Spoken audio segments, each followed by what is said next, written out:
I think the number one thing is some version of fear.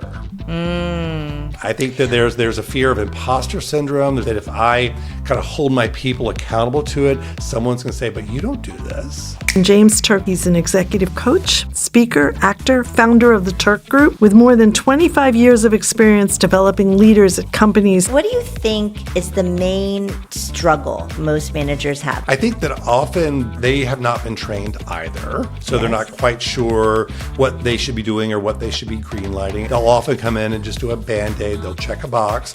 Oh, we signed up for LinkedIn Learning. We are good, right?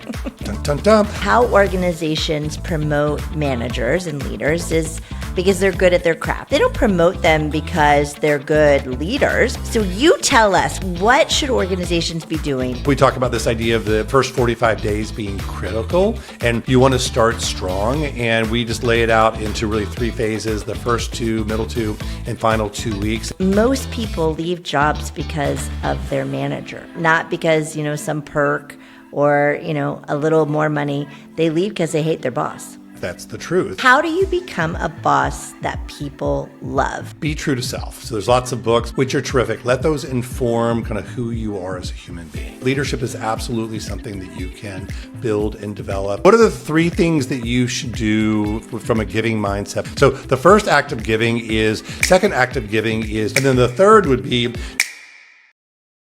Hello, everyone, and welcome to another episode of Truth Works. I am Jessica Neal, and I'm solo today.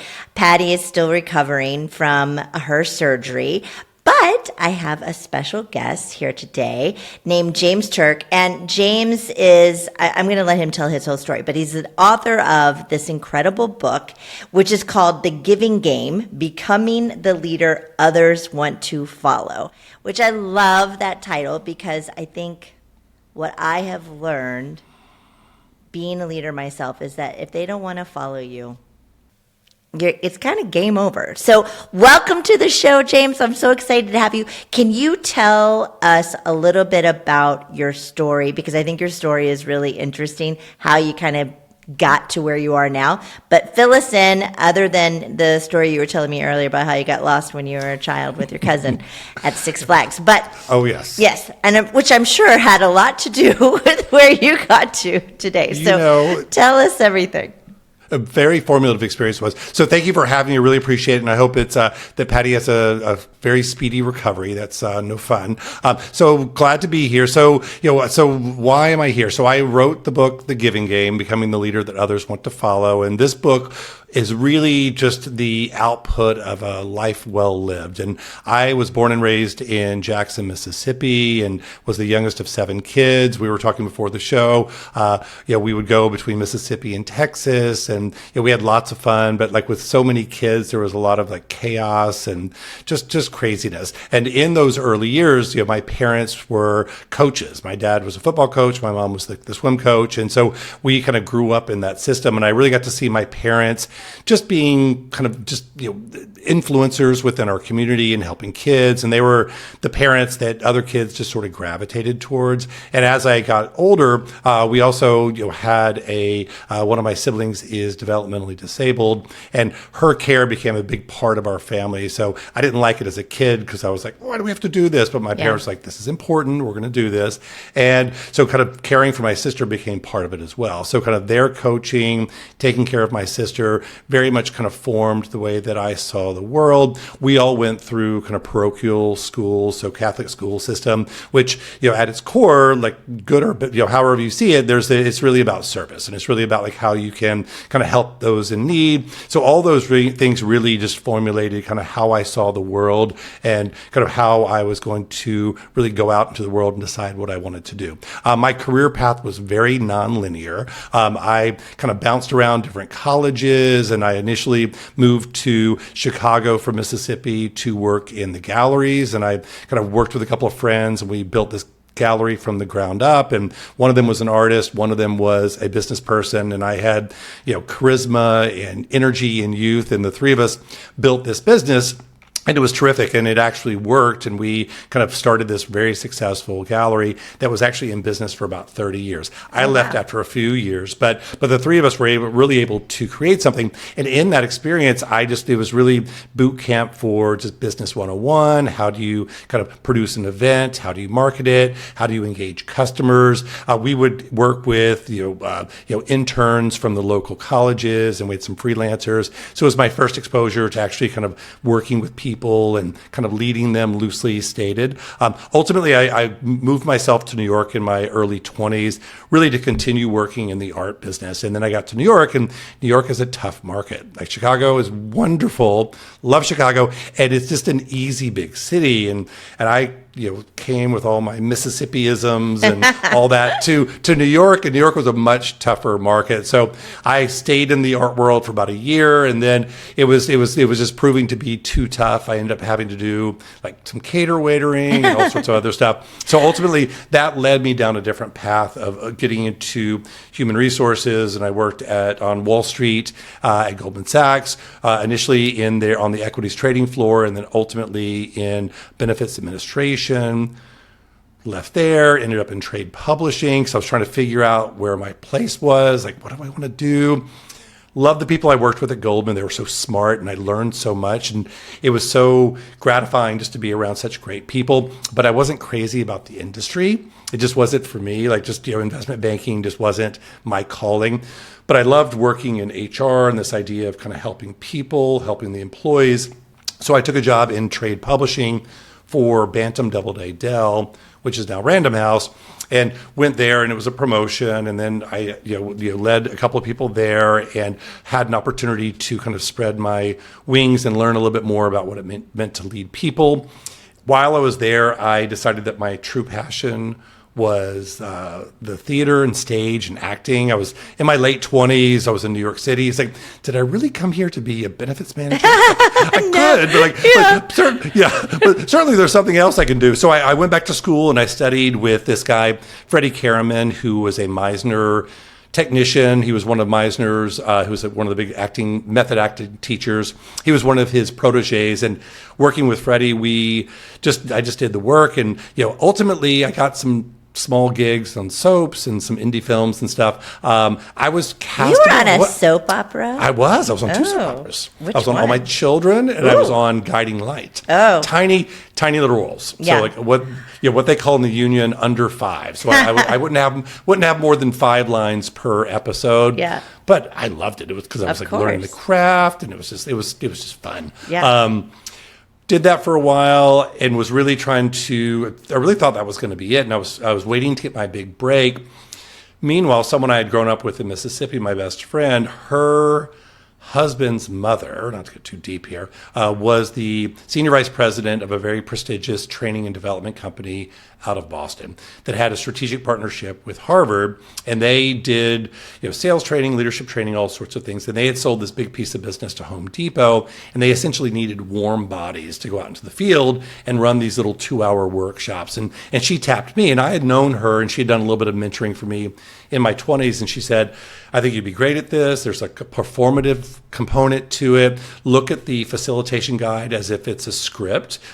Study up, know your transitions, kind of know what's your emotional truth and all that stuff. So I very much approached facilitating as if it were a performance, which served me well. And I was able to kind of essentially fake it till I make it, because I didn't really understand a lot of the technical parts of leadership at that point. So did both for a little while, and realized it's like, I've got a knack for this training, and then doubled down on that and ended up working for that company for many years and got all my certifications and worked for like Disney, Nike, ExxonMobil, and really kind of mastered the craft. So that's kind of, so that's a lot. That is a lot. But you Yeah. know what? I also tried to become an artist in New York. I went to art school at School of Visual Arts, which I'm sure you walk Right by. down the street from me. Yeah. And my dad had begged me not to go to college there, but because he's like, you'll never get a job, you'll never make any money. And he was kind of right. But that's how I worked in art galleries until I got into recruiting and HR, which is where my career started. But I think what I love about business is that it is creative. I don't know if you find that as a creative person, but like I think you have to be incredibly creative to like do these things. I completely agree. I usually frame it up as like art and science. So like the science is like the research, the proof, the model, and then the art is our interpretation of it. How do we bring these ideas to life in kind of authentic ways that are, I'm a big fan of Dan Goleman, emotional intelligence, and in particular that idea of service orientation. So the creativity comes like, okay, how can I really understand what we're trying to do here, whether it's to develop a staff member or if it's go to market, and what's the service orientation? How can I position and frame these things up in a way that's going to help the audience be most receptive, whether it's a customer buying my product or if it's a direct report that I'm trying to motivate to take on an assignment or be open to feedback. So I completely agree with you. Yeah. Okay. Let's talk about your company now, and what you do. And then let's get into the book because I have a lot of questions about that book. Well, very good. Yeah. So with that, I am going to kind of with the actual, something just chimed in here. With the book, so I started the Turk Group technically in the 2000s, but it wasn't really until 2015 that I kind of moved away from that consulting company I mentioned earlier, and I had partnerships with a couple of others as well. That I started the Turk Group and really kind of began in the organization that I currently run, and it was classic. So Gladwell talks about in the tipping point, just like that one extra thing that's going to really get everything going. I had been working with AOL through a different consulting company, and it was great. The buyer there went to a very small digital publisher called BuzzFeed, which was like 70 people. And he had reached out to me and the account director from the other consulting company and said, oh, we'd love to do something. But they were so small that they didn't fit within the business model of the big consulting company. So we tried to help them. Nothing happened. Like a year later, I had been doing my own kind of planning and kind of figuring out what the Turk Group was going to look like. And I thought, like, I wonder what, and his name is Regis. I was like, I wonder what Regis did. And I was like, I should reach out to him. And I was like, I don't need anyone to hear from me. And I came so close to not reaching out to him. I was like, well, what the heck? And I sent him a note. Hey, Regis, just curious, where did you land? And he said, great timing. We're ready to move forward. We have budget. And I was like, well, by this time there were probably like 100 people. And I said, well, if you want, we can go back to the consulting company and see if they would kind of consider you again. Or, I'm outside of my kind of NDA. We could probably work directly. And I said, I'm very comfortable working with you directly. So that was your first client. That was it. And so at one point, BuzzFeed was as big as 3,000. Yeah. So just got in there and put my head down and partnered with Regis, and we built custom programming for the unique needs of those managers, which were very unique. It was creative. It was, things weren't defined. It was, you were trying to motivate a bunch of creative people. There was a lot. So that really began the process, and just really haven't looked back since. I initially thought I would be like a single shingle consultant, just me with a couple of clients. But then just path of least resistance, just, the tenets of the business, or, be easy to work with, try to kind of add value, make it fun, just, do what you said you're going to do, and just make sure that, you do that consistently. And we've done that. And then it's really, we haven't looked back since. So now it's a really nice practice of, about 15 freelancers report into me, researchers, coaches, facilitators, and we just have a nice book of business. Everyone from, Condé Nast to Squarespace to Goldman, Equinox, just a wide range of organizations. That's mostly amazing. within mostly in leadership development, but we also do like offsites, a lot of coaching, things of that nature. That's great. I mean, you went from like starting an art gallery to running a company that coaches people on how to be great leaders, and so then you write a book because I write of course. Yeah, why not? Why not? Well, so just to be a little vulnerable with everyone here. So when I was living in Chicago at the gallery, we would do all sorts of kind of, fun events just to kind of get people in the door. One of the things we did is we met a psychic. So we did this like meet a psychic. before we actually did the event, we had her come over and just talk to us. And in that meeting, it was crazy how much she kind of knew or presumably knew. But one of the things she said to me is like, you are going to travel extensively. You're going to do all sorts of interesting things. It's really important that you journal and you take notes of everything, because one day you're going to write a book, and that book is going to be what you're known for. Yeah. And that was a long time ago. But it stuck with me. So I've always like journaled. And then once I got into the learning and development space, and then starting my own company, there was just a point where, there are a lot of individuals and there's a lot of small companies that can't afford to bring us in to do an offsite or a workshop. And I kind of played around with like how to meet the needs of that particular group. And we were doing some open enrollment workshops, which were good, but they were limited to like the New York market. So it was just percolating, like, how can I kind of this idea of kind of like, service orientation, service leadership, like there's an untapped need out there. Like, how can I bring some of these ideas to them? And I was like, well, I could do that book. And the book could be kind of helping people who either have been like managing for a long time, and we were talking before, like they got promoted but never got training, which is more prevalent than people would probably want to admit. So there's a lot of managers out there who are just doing the best they can, and God bless them. God bless them. Or people who are thinking about going into it. So, there's a lot of very talented individual contributors who are maybe being encouraged to get into like the leadership track, but they're not quite sure if they want to do it. So the book can kind of help them, make an informed decision, and or for people who've just been promoted. So like, okay, that's the target here. Let me give these folks something that is kind of just a roadmap. Like, like what are the things that you can do to increase the likelihood of you being successful? So, I'll sell it into workshops now, but it's really the market is, small organizations or people who are kind of sitting in a smaller market. Hey, I really need to up my game. What can I do? Well, this giving game looks interesting. Yeah. So, well, and we were talking about this earlier, but I think, as a CHRO, which I'm sure you work with a bunch of them, there's just this struggle of leadership, right? And getting your leaders to be great. And how organizations promote managers and leaders is because they're good at their craft. They're good at marketing, or they're good at engineering, or they're good at finance. They don't promote them because they're good leaders, because they're not leaders yet, right? So they haven't built teams. They haven't fired people. They haven't given feedback before. And then they put them in these roles because they're good at their craft, and then they give them nothing to be successful. They don't teach them how to hire. They don't teach them how to fire. They just throw them in there. And then they're like, why aren't they doing better? Why aren't they having one-on-ones with their people? Why aren't they giving their people good feedback? Why aren't they developing people's careers? Because they don't know how. And also, you didn't tell them they needed to do any of those things, right? And so, so then I think a lot of organizations then go off and spend a lot of money on training. So maybe they send them to like Management 101 training or whatever. But that also does nothing, right? It really, maybe they get like managers get like one good nugget out of these things, but they don't walk away becoming great managers from these sessions.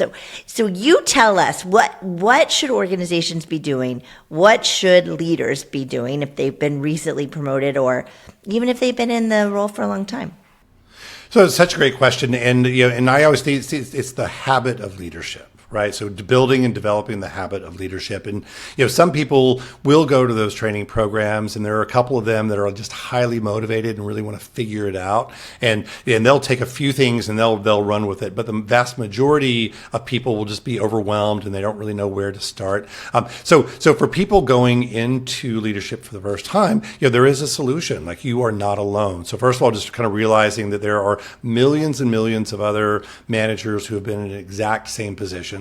There's lots of books about it. There's a book called Leadership Pipeline. You probably know it from your CHRO role, which is super helpful. And it just kind of lays out like what you need to do at different junctures. So from individual contributor to first line leader, what does that look like? What do I really need to do differently? And it's very helpful for people to be able to just see it, in black and white, like, okay, here are the differences and here's what I actually need to learn how to do.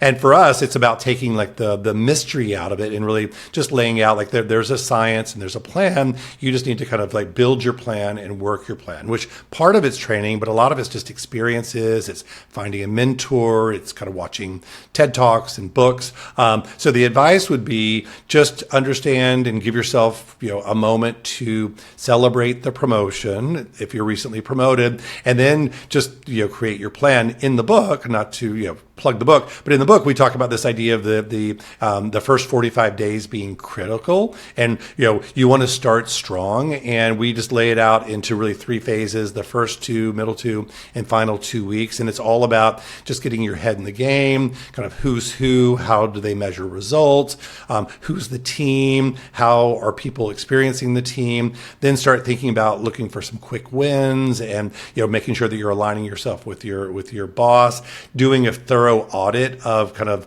what the skills are required for managing at that organization.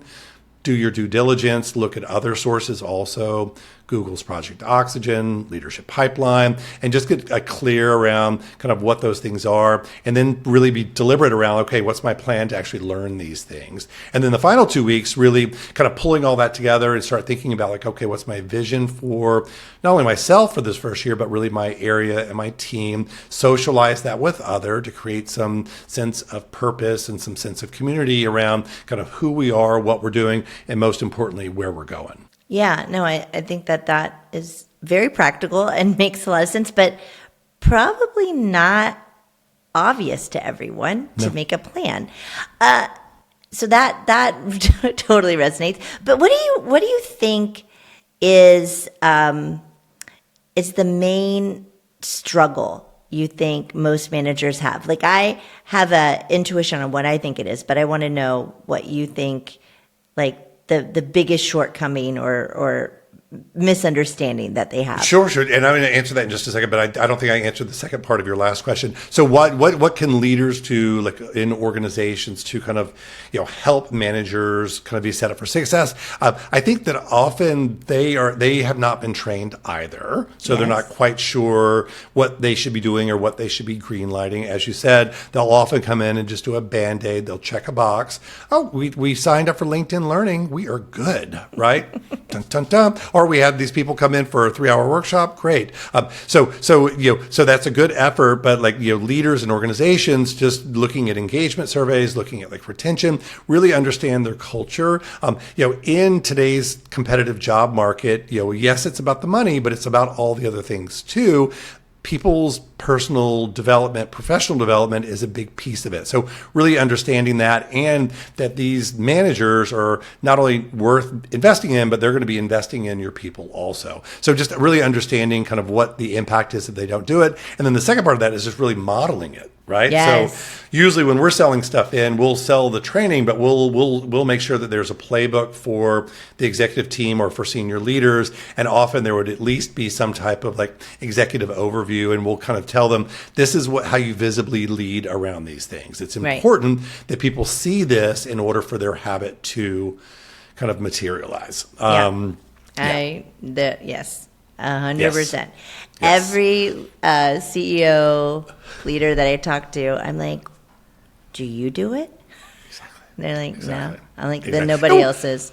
I do offsites all the time, and we kind of go through everything. And I was like, okay, we've been here for 2 days. You're walking out of here. How are you going to discuss what we just did?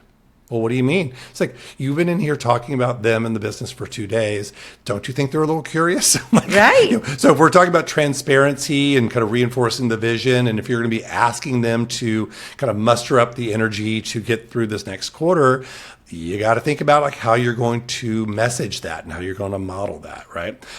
But back to that last question, like what gets in the way? I think for me, like I think the number one thing is some version of fear. I think that there's a fear of imposter syndrome. There's a fear if I stick my neck out that I'm going to be vulnerable. That if I kind of hold my people accountable to it, someone's going to say, "But you don't do this." Right. So it's just, they say there's like, there's safety in kind of like letting the status quo continue. So I think it's, or I'm going to handle the conversation poorly and make the matters worse. So I just won't do it. Yes. Which is fear, I guess, like, no, I think that was sort of my inclination, but I would have maybe described it as like an avoidance, right, of things, right, and which is a fear. But like, they don't like conflict. They don't want people not to like them, and they don't want to be the bad guy, and as a manager, you have to be all of those things. Exactly.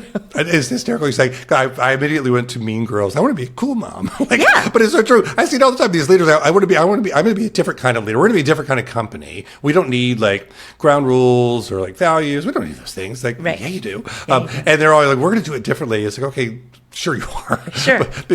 Sure. But like you need to kind of like, define some things that, people can orient themselves within those systems and within kind of like your leadership if we want them to perform. Yeah. Well, tell us, because I think people really learn through examples. And so give us a couple examples of like success stories of like managers that were sort of not doing these things, and then how you took them to doing things, and then what the impact was.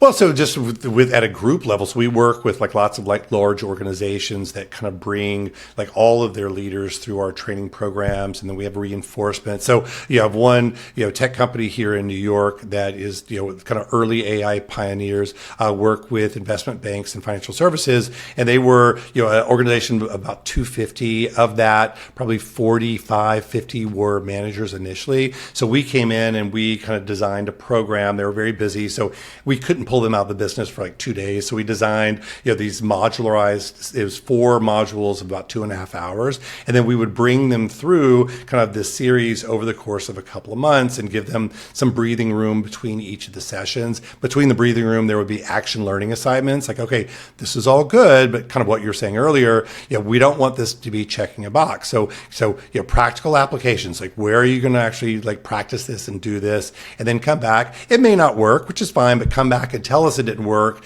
but that you tried. So that would just kind of create this accountability and this momentum, and then they would come back and share their examples and kind of share with one another. So for that particular company, they ended up like growing pretty significantly over like the 3 years that we worked with them. So all in, I think we did like 150 or 160 managers with them. And the reason why they grew, at least I think, is they were able, because they started early, they were able to kind of create a culture of performance.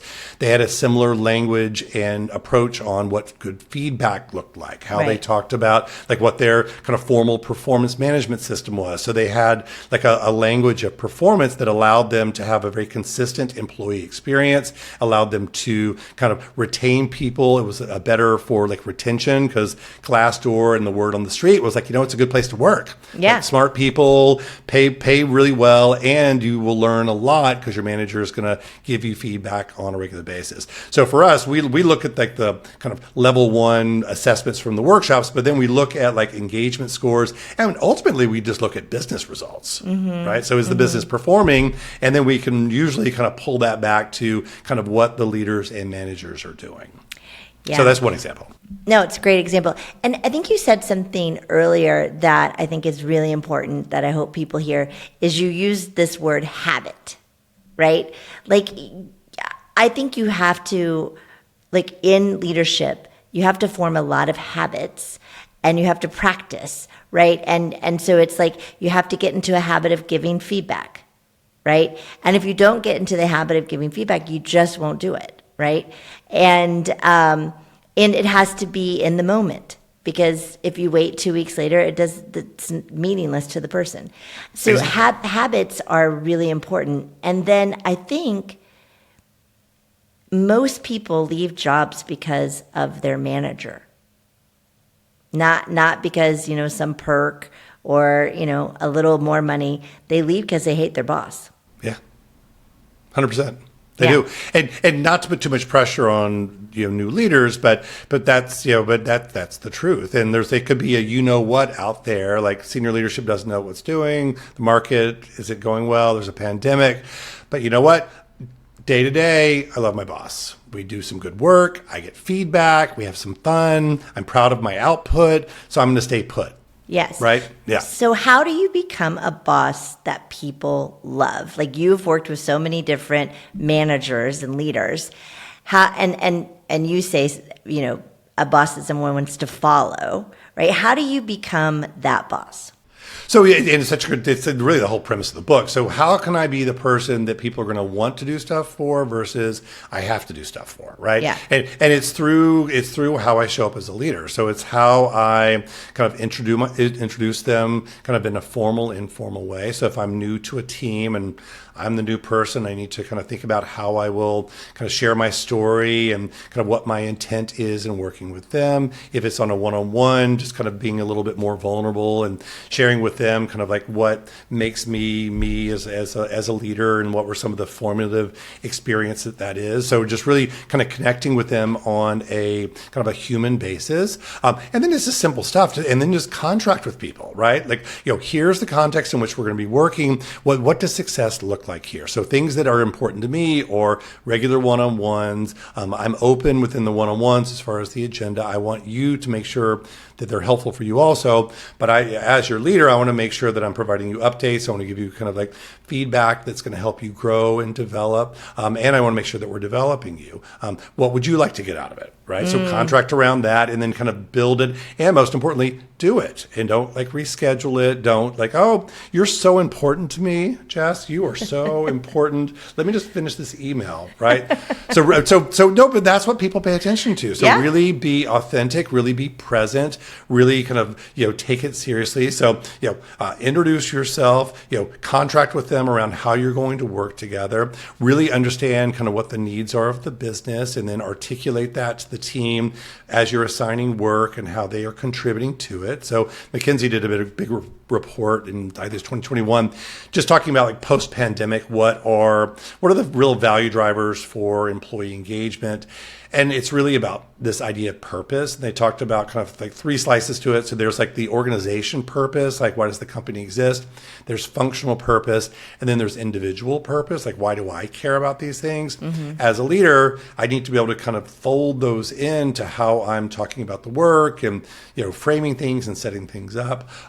So those are just a few ways that you would kind of set the groundwork for just creating the right climate. And then just as you said earlier, just regular feedback that's consistent, coaching, giving them opportunity, make the work fun. There's this, I'm thinking of like a couple of things. So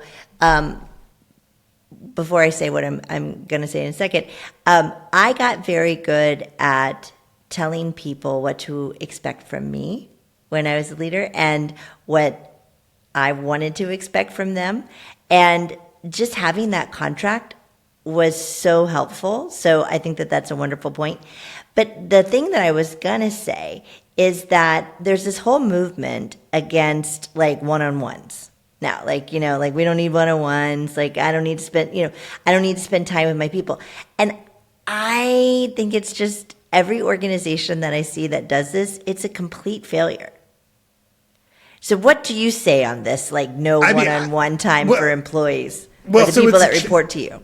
So it's a trend for sure. And within those organizations, they're super flat. Usually they're tech organizations. A couple of very famous AI organizations are doing it right now. And the idea is everyone has access to me and we all know what everyone's working on. Sure. And the fact that it's a little bit of like the Wild West and people are just basically just kind of, they're creating and whatever sticks work. So they don't need a lot of like guardrails and they don't need a lot of like direct attention. It's just really the best idea is going to move forward. Some environments that works, and for some kind of working styles that works. For the majority, I would say no. So for the majority of the people, they need to kind of they need to be kind of seen and heard, and they need to kind of understand how they're contributing kind of to the work, and kind of an opportunity to ask questions in a safe environment, an opportunity to kind of be given kind of feedback that's going to help them get better versus it just being competition. competition, and like the strongest people are the ones who are still standing are the better ones. So the world, business doesn't work that way. So you need to kind of really create psychological safety and make sure that people have the right guardrails and know kind of what's expected of them. And most of that's going to happen through one-on-ones. Google, they still stick by the Project Oxygen. The number one thing their managers do to be great managers is they, act as coaches. And they say within coaches, it's like regular one-on-ones where they kind of give feedback and they exchange ideas. And that holds true. Yeah, no. Even in these organizations that you're talking about that are, maybe they lean a little bit more tech and, but I don't think that scales. I mean, people, like organizations and people need to communicate, right? Like, and especially when you're doing the things that a lot of these companies are doing, which is disruption, and nobody's ever done it before. It is kind of like the wild, wild west, and there's tons of chaos. People are going to be running in maybe not the right directions or doing things that may not really get the outcomes that you're looking for. And that's where communication and alignment and things happen. And that happens in one-on-ones. Absolutely. And there's such a range of just types of people in business. So you have neurodivergent, you have extroverts, introverts, all the classic things. But people really need to kind of, and you've had people who have been looking at screens most of their lives. And and their first real interaction with people was probably like college, and they still kind of hid out there a little bit. So, at least what I see is often these one-on-ones are kind of like teaching people how to have conversations with them. So you're kind of modeling what good looks like as far as like, let's have an agenda, let's stick to the agenda, let's ask questions. Let's listen. So just really modeling good, authentic communication. Do you know the work of Vanessa Van Edwards? I don't know. No. So she's a sociologist out of Princeton, but she has a model. She calls it a charisma model, and it's fascinating. And we think of people who are kind of charismatic as being, hey y'all, kind of cheerleaders, like very, very kind of extroverted. But she says, no, it's not that at all. It's really the degree of warmth and competency that people lead with. And competency is just being prepared, having a kind of a clear personal statement. And then warmth is, it's not about like volume or kind of big energy, but it's around, are you using warm language? Are you showing your hand to, hi, it's good to see you? That puts the other party at ease. But it's fascinating. And just, in a one-on-one, I can share that sort of thing with my direct report, especially if they are quieter, and just help them understand like there's a place for you to participate also. Well, something as you were talking came to my mind. So, there's this whole workforce that started during COVID, right? Out of college, starting their first jobs, not in an office, not like on a box on Zoom like we are right now. And that's how they built their working relationships. Have you seen like that have an impact on people's ability to be good leaders and communicate? Is this working from home thing hindering that? I mean, there's different schools of thought. My personal opinion is if I'm committed to making it work, I can make it work. Right. And because the working remote isn't new. It got, it kind of exploded during COVID. But, essentially the things that I would do if you were sitting across from me, I need to do the same things virtually. So if I don't get to see you work, I need to have more check-ins with you. I need to make sure that, we are being mindful of your time zone. I need to make sure that I assign you work that the team is going to benefit from. I need to make sure that you feel connected to the mothership, because if I don't, you're going to kind of always feel kind of other, right? You're going to be kind of on the outside looking in. My role as a leader is to kind of mitigate that and try to minimize it. If there's budget, try to fly them in on occasion, right? If they're in a satellite office, bring myself out there. So just just work around it. But I've seen people be very successful. It's been interesting though what organizations have done, like the Jamie Dimons and such, where people were hired during that time as remote employees, and then all of a sudden, like, no, you got to come back to the office. Yeah. Like, well, wait a minute. I've got kids to drop off. I've got my tomatoes I'm selling as a side gig. Yeah. So, but as a leader, like those are tough conversations to kind of like, and you may be thinking like, what, I know it sucks for you, but I still need to kind of carry the company line here. Yeah, I know. Yeah, no, I mean, well, no, I don't know. We had remote work forever, and yes, it Right. exploded during COVID. But this sort of fully remote, hybrid, fully, at the office, in 10, 15 years, there'll be some study that lets us know which one won. Yeah.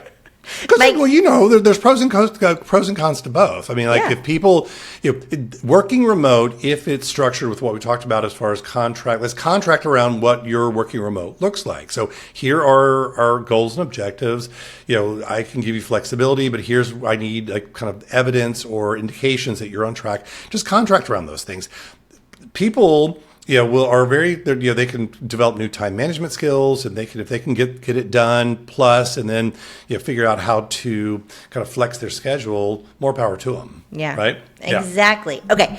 So we always kind of leave these conversations with you giving our listeners like a nugget, like a gift, like what, so if you wanted to give our listeners a gift, what would that be?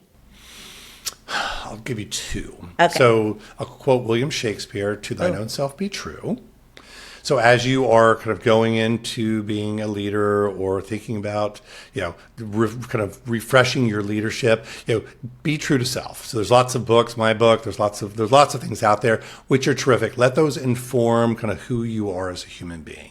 So, your biggest gift is kind of who you are. That's like your differentiator. So lead with that and kind of understand yourself and kind of build off of that. And then the other is, leadership is a muscle that you can develop. So it's not, some people are born leaders, sure, but leadership is absolutely something that you can build and develop and really kind of build your practices. As we talked about earlier, just build the habit. And before you know it, those people are going to be kind of, supporting you. They're going to be fired up. The work's going to get done. They're going to try to get other people on the team, and all sorts of good stuff will happen. Yes, those are two great gifts, so thank you. And I believe in both of them. So listen to our guest here and buy James's book, okay? Okay, we are going to get into career confessions if you'll do one with me. Oh, career confessions. You have to, so many. I know it sounds Yes. it sounds so dramatic, but we're just giving advice, which you do all the time. So here you go. Yeah. Okay, this is the confession. I was just promoted to lead my peers. I want to earn trust fast, but I'm scared I'll overcorrect into control instead of clarity.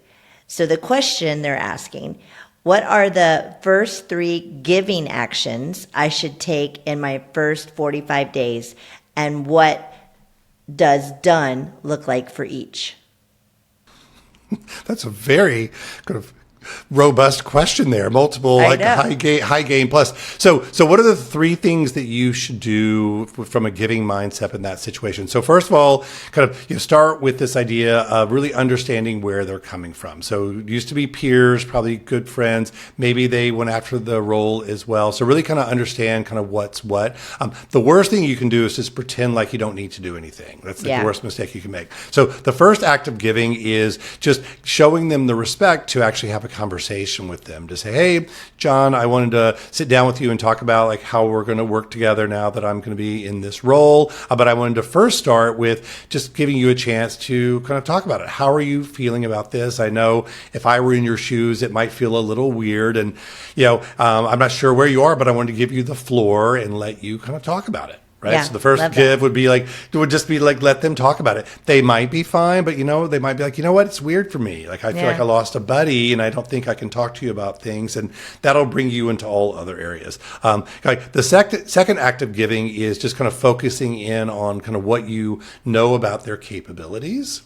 Both kind of, and just talk a little bit about that, like, and being positive about it. So rather than, it being awkward kind of really pivot into, while I'm a little nervous about working with you because this is different, I'm actually very excited because I know the type of work that we have done in the past, and I know it really motivates you, and I know kind of what that can be. So I'm really excited to kind of work with you in that capacity. And then the third would be just giving them permission to give you feedback. So I'm probably going to screw this up, and again, just like just being transparent with people. Yeah. And side note to everyone, you are going to screw it up. Like, Totally. no one does it perfectly. No. And believe it or not, that's the part that people actually, assuming it doesn't result in people being fired or not getting a paycheck, but that's usually what people will connect to. Right. Yeah. So the third act of giving would just be like, and I want to encourage you to feel free at any time to give me feedback. So if something I'm doing is not working for you, my goal here is to set you up for success. I give you complete permission to do that. And I'll go further. I will check in with you periodically to ask you for feedback around what's working and what's not. I love that. And that's perfect. That's perfect advice. And I hope people are listening, because I think a few of the things that you said was, one, be vulnerable and admit you don't know exactly what you're doing, right? Because you've never done it before. And guess what? They know you haven't done it before. Everybody knows. So, to your point, don't try to hide it. Right. And I think also that permission of feedback, that's just that the fact that you want it and that you're going to ask for it and that you're going to remind them about it, that's going to go a long way. Right. And it's, I think a lot of people, when they get first promoted to management, they think they have to know everything, and they can't, everybody's going to find out that they're not good at this. Right. If they're not acting a certain way, like they have all the answers, or but just admit that you don't, because you just don't. Exactly. And nobody expects you to. Exactly. But we create these narratives in our head, and then all of a sudden they become our beliefs, and then all of a sudden that's how we're acting. We don't even realize it. But the last part of that question is like, how do I know that I'm done? Yeah. You'll see it in the behavior, right? So you'll see, is it smooth, that things just kind of moving along, or is there like awkward silences, and and then so you'll know that, and usually periodically kind of check in on it. So hey, we've been doing this for 90 days. Let's just check, how's it going for you? I'm feeling it's working for me. How's it feeling on your side? Okay, good. Just wanted to check. So just kind of, just manage the dynamic. And then if it's not working, make adjustments, and it probably will be. And then you get credit for just checking in with them. Yeah, I love that. I think, all you managers, put a little notice on your calendar, 90 days, even 30 if you want. I think 30 is good too. Ask for feedback. Or even better, do it in every meeting. Do it in every one-on-one. Yeah. It was so fun having you. And so I want our listeners to find you. Where can they find you? So the usual places, so James Turk, owner of the Turk Group on LinkedIn. Our website is theturkgroup.com. There you'll find links for the book. You'll also see the F45 playbook. You can download it. So there's a PDF version. So if you want to skip the book altogether and just get your hands on the playbook, feel free. So you can do it there. Book's available on Amazon, Apple Books, and the like. So hopefully you all will purchase it and find it helpful. And Jess, thanks so much for having me. You're welcome. Really great. Thank you so much for coming on. This was amazing. Thank you. Awesome. Thank you.